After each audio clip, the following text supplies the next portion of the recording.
Hello students, स्वागत है आप सबका आपके अपने चैनल कर प्रयास में। तो लास्ट वीडियो में हम लोगों ने एक्सपेरिमेंटल मेथड के बारे में जाना। अब इस वीडियो में हम लोग जो है ऑब्जर्वेशनल मेथड ऑफ रिसर्च जो है इसके बारे में जानेंगे। तो चलिए शुरू करते हैं। तो सेकंड है अपना observational method, careful observation of animal and human behaviour including the study of our own conscious process is the starting point of psychology. Psychology के बारे में बताया जा रहा है कि साइकोलॉजी में हम लोग क्या करते हैं कि जो भी बिहेवियर होता है, एनिमल का हो, ह्यूमन का हो, उस बिहेवियर को हम लोग वॉच करते हैं, है ना?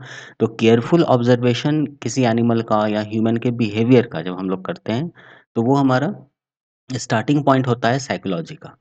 Observation of chimpanzees in their native environment of Africa may tell us things about their social organization that will help us conduct our laboratory investigation. कहने का मतलब क्या है कि observation of chimpanzees in their native environment of Africa, यानी Africa का जो भी नेटिव इन्वायरमेंट है चिंपैंजी के लिए, तो चिंपैंजी के जो भी नेटिव इन्वायरमेंट है अफ्रीका में, उसका जब ऑब्जर्वेशन किया जाता है, सो मे टेल अस, ये हम लोग को बता सकता है things about their social organization. मतलब चिंपैंजी का सोशल ऑर्गेनाइजेशन क्या है, सोशली वो लोग कैसे रहते हैं, उनका कैसे फैमिली चलता है, क्योंकि चिंपैंजी से ही रिलेट किया जाता है ना ह्यूमन बीइंग को, ठीक है? तो उससे बहुत सारी चीज़ें साइकोलॉजिकल चीज़ें निकाली जा सकती हैं। That will help us conduct our laboratory investigation, ठीक है? तो ये जब देखा जाता है कि किस तरह से चिंपैंजी जो है अपने नेटिव एनवायरनमेंट में वो किस तरह से सोशली ऑर्गेनाइज्ड हैं, इस पर जब स्टडी किया जाता है, तो ये हम लोग को हेल्प कर सकता है इस कॉन्टेक्स्ट में कि हम लोग कंडक्ट कर सकें अपना लैबोरेटरी इन्वेस्टिगेशन, है ना? अपने लैबोरेटरी इन्वेस्टिगेशन कंडक्ट कर सकें, ताकि साइकोलॉजी में हम लोग कुछ पॉइंट्स ऐड कर सकें ह्यूमन बिहेवियर को लेकर के या एनिमल बिहेवियर को लेकर के। Study of pre literature tribes, pre literate tribes, sorry, literature नहीं है, ये लिटरेट लिखा हुआ है, ठीक है? तो study of pre literate tribes reveals the ranges of variation in human institutions, यानी जो भी ट्राइब्स हैं प्री लिटरेट, मतलब लिटरेसी से पहले वाले जो भी ट्राइब्स हैं, आज के डेट में भी ऐसे ट्राइब्स हैं, तो हम लोग उनको देख करके ये समझ सकते हैं कि किस तरह से रेंज ऑफ वेरिएशन हुआ है इन ह्यूमन इंस्टीट्यूशंस। उनकी ज़िंदगी देख करके हम लोग को लग सकता है कि देखो पहले ऐसा था और अब कितना चेंज हो गया, तो किस रेंज में चेंज हुआ है ये हम लोग उसमें से रिवील कर सकते हैं, ठीक है?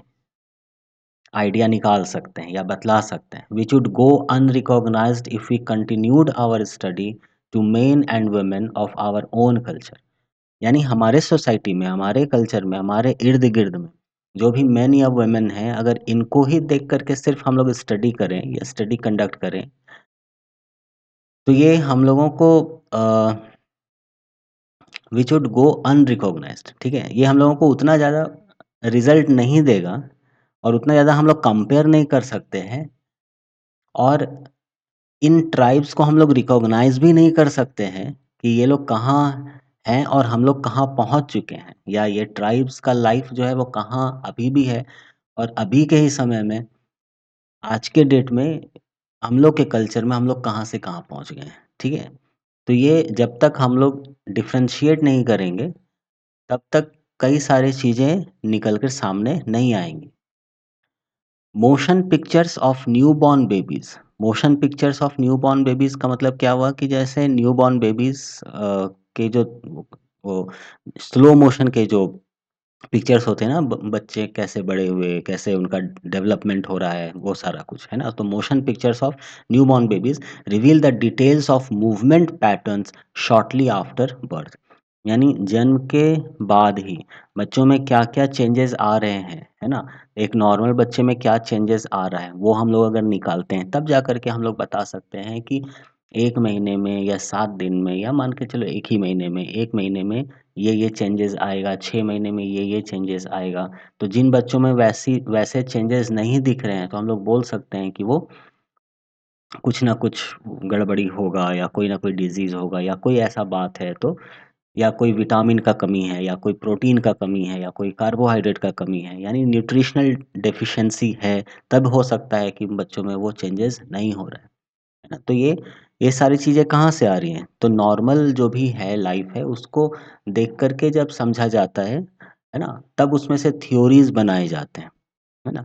तो ये ऑब्ज़र्वेशन की बातें हैं, ठीक है? और इसलिए हम लोग इसको ऑब्ज़र्वेशनल मेथड में पढ़ रहे हैं, ठीक है? साइकोलॉजी कंप्लीटली ऑब्ज़र्वेशन में है, ऑब्ज़र्वेशनल मेथड पर ही डिपेंड कर रहा है। ह्यूमन में क्या बिहेवियर हो रहा है, एनिमल में क्या बिहेवियर हो रहा है, ठीक है? चिंपैंज़ीज़ के बिहेवियर को देख कर के हम लोग उसके सोशल नेचर को देख कर के हम लोग जो है ह्यूमन नेचर को कंपेयर कर सकते हैं, ठीक है? जो भी ट्राइब्स हैं उनके लाइफ़स्टाइल को ऑब्ज़र्व करके आज के डेट में जो ह्यूमन बीइंग है, मेन है, वुमेन है, उनमें कल्चर में क्या डिफरेंशिएशन है वो हम लोग कर सकते हैं। न्यूबॉर्न बेबीज़ का जो भी मोशन पिक्चर है मतलब कैसे-कैसे वो हर 7 दिन में या 1 दिन में क्या डेवलप हो रहा है या 15 दिन में क्या डेवलप हो रहा है या 1 महीने में क्या डेवलप हो रहा है ना? कौन-कौन सा सेंसेशन आ रहा है या जैसे होता है ना अ, चलने का या कुछ भी होल्ड करने का, है ना? ऐसे थोड़ी ना कि बच्चे ने जन्म लिया और वो चम्मच पकड़ना सीख गया या काँटा पकड़ना सीख गया या अपने से खाना वो सीख गया। तो इस तरह के जो भी मूवमेंट्स होते हैं, जिस मूवमेंट को बच्चे डेवलप करते हैं अपने अंदर में, ठीक है? तो वो कितने ड्यूरेशन में डेवलप हो रहा है, ये सारा कुछ जो है वो ऑब्ज़र्वेशन के द्वारा ही देखा जाता है। And the types of stimuli to which babies are responsive, किन-किन तरह के स्टिमुलाई से, है ना, बेबी जो है वो रिस्पॉन्सिव है, वो उसको रिस्पॉन्स कर रहा है छोटा बच्चा। ये सारा कुछ जो है हम लोग ऑब्ज़र्वेशनल मेथड के द्वारा ही ये एक्सपेरिमेंट या ये रिसर्च जो है वो कंडक्ट करते हैं। थ्योरी जो भी है वो उसी तरह से निकाला जाता है ना? In making observations of naturally occurring behaviour, जो भी नेचुरली अकरिंग बिहेवियर है उसका जब ऑब्ज़र्वेशन करते हैं, anecdotes may be substituted for genuine observation or interpretations for descriptions. We may be tempted, for example, to say that an animal known to have been without food is looking for food.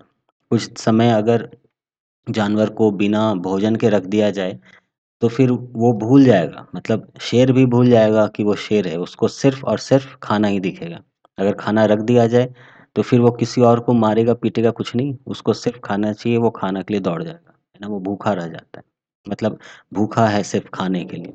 तो इसीलिए for example to say that an animal known to have been without food is looking for food, when all we have observed is high is heightened activity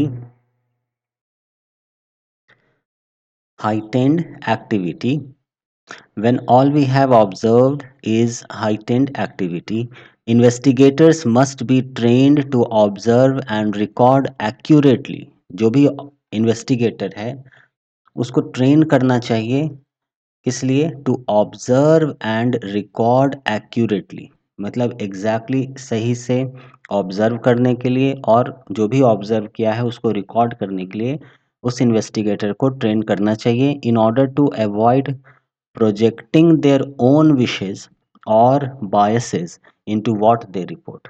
जैसे किसी investigator को लगा कि नहीं ये pattern तो दिख रहा है, वो मेरे अनुसार से ऐसा नहीं होना चाहिए। अरे भाई, तो तुम्हारे अनुसार का नहीं पूछा गया है। आप जो देख रहे हैं, जो ऑब्ज़र्व कर रहे हैं, हूबहू आपको वही रखना है, वही लिखना है, ठीक है? तो ऐसा ना हो कि जो भी इन्वेस्टिगेटर है, वो अपने विश को उसमें मेंशन कर ले या अपने विश के अकॉर्डिंगली वो ऑब्ज़र्वेशन को मैनिपुलेट कर दे। तो उससे क्या होगा? बायसिंग आ जाएगा। तो जो भी रिपोर्टिंग होगा, उस रिपोर्टिंग में बायसिंग हो जाएगा। जब रिपोर्टिंग में बायसिंग होगा, तो आप मान के चलो कि जो भी डेटा आया, उस डेटा में बायसिंग है और अगर डेटा में बायसिंग हो गया, तो फिर जो थ्योरी बनेगा, वो थ्योरी क्या हो जाएगा? गलत हो जाएगा। इसीलिए ऑब्ज़र्वेशनल मेथड को जब भी हम लोग कंडक्ट करते हैं किसी रिसर्च में या कोई भी रिसर्च अगर ऑब्ज़र्वेशनल मेथड पे डिपेंड कर रहा है ना? तो वहाँ पर जो भी ऑब्ज़र्वेशन है, उस ऑब्ज़र्वेशन को ही हूबहू रिकॉर्ड करना चाहिए और ऑब्ज़र्वेशन किस तरह से करना चाहिए, इसकी भी ट्रेनिंग इन्वेस्टिगेटर को होनी चाहिए या करनी चाहिए।